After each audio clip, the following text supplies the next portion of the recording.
Russian ultranationalists have reacted negatively to the proposal for a temporary ceasefire.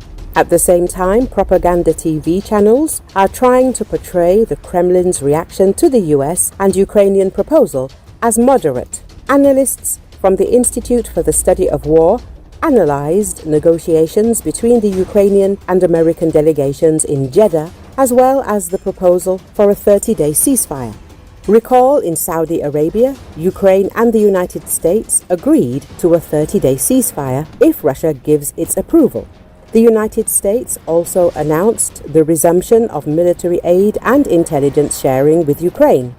Ukrainian President announced that the 30-day ceasefire would cover the entire front line and the Black Sea. Missile and drone strikes were also banned. The U.S. Secretary of State made it clear that Washington expects a response from the Kremlin to this proposal as soon as possible. However, Russian ultranationalists and some officials reacted negatively to the proposal from Ukraine and the United States.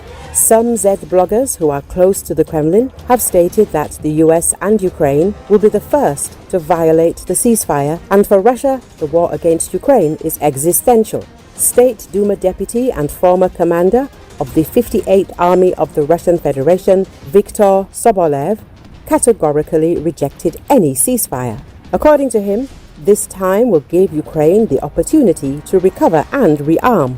The Kremlin has not yet officially commented on the situation regarding a possible ceasefire for a period of 30 days. Propaganda TV channels only decimated Maria Zakharova's statements from March the 11th that the Russian Federation does not rule out new contacts with the United States in the coming days. State Duma Deputy Mikhail Sheremet stated that Russia is interested in resolving the conflict in Ukraine, but Moscow will not let itself be deceived. Russian media outlets are currently showing Russians' reaction to the US proposal as moderate. Russia is not interested in continuing the bloody conflict provoked by the West, but it will not allow itself to be led by the nose.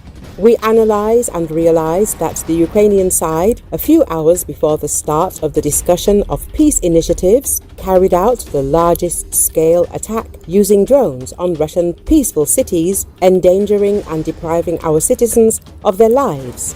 From the outside, this massive terrorist air attack and the negotiations themselves look like links in the same chain in an attempt to blackmail and intimidate our country, he said. Konstantin Kosachev, Vice Speaker of the Federation Council of the Russian Federation, said that the conditions are American, not Ukrainian. The Ukrainians agree to do what they are told, and at the same time they bow and fawn. What is the formula alone worth? We will sign an agreement on resources when it is convenient for Washington. Russia is advancing, and therefore it will be different with Russia. Any agreement on our terms, not American. And this is not boasting, but an understanding that real agreements are still being written there at the front, which should be understood in Washington as well, he said. Vladimir Konstantinov, head of the parliament of the annexed Crimea, said that peace will only come when Russia receives reliable security guarantees. And the sooner US President Trump understands this, the closer he will be to fulfilling his promise of a quick peace, he said.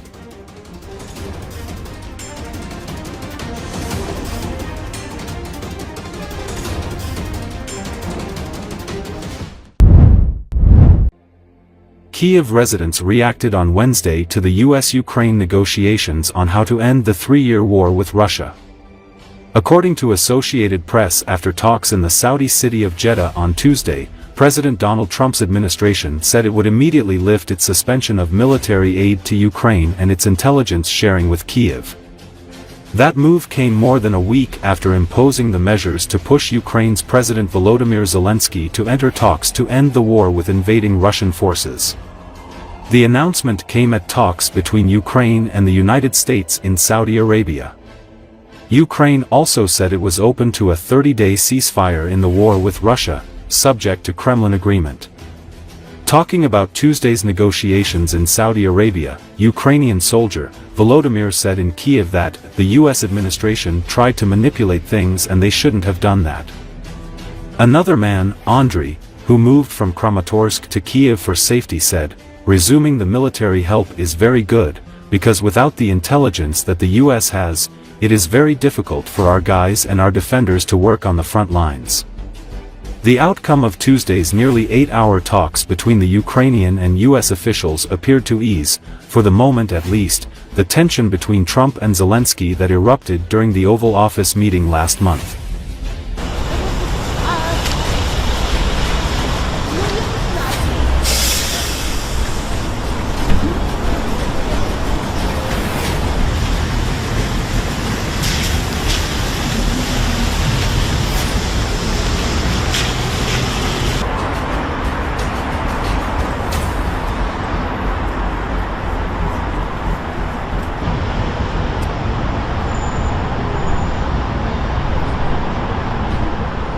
Очевидно, адміністрація США намагалася маніпулювати речами, якими, як на мене, не варто маніпулювати, але це мені особисто показує, наскільки вони насправді ненадійні партнери наразі. І так як я бачив війну зсередини, для мене це просто одна чергова важка подія, після якої буде адаптація і після якої буде продовжуватись наш особистий шлях вже з цією адаптацією. Тобто це не кінець світу, навіть якби не відновили цю всю допомогу і так далі.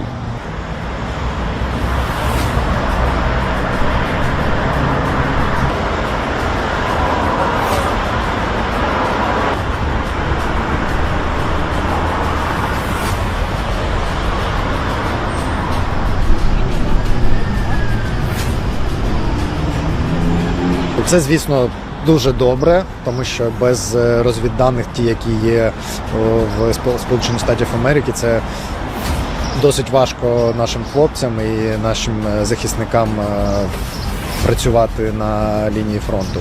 І це великий плюс. Але знову ж таки, це має бути все передбачено. Так як це було раніше, ми розуміли, що нас підтримують і в будь-яких ситуаціях нас будуть підтримувати. А зараз то не було розвідданих, то є, то не було підтримки, то буде.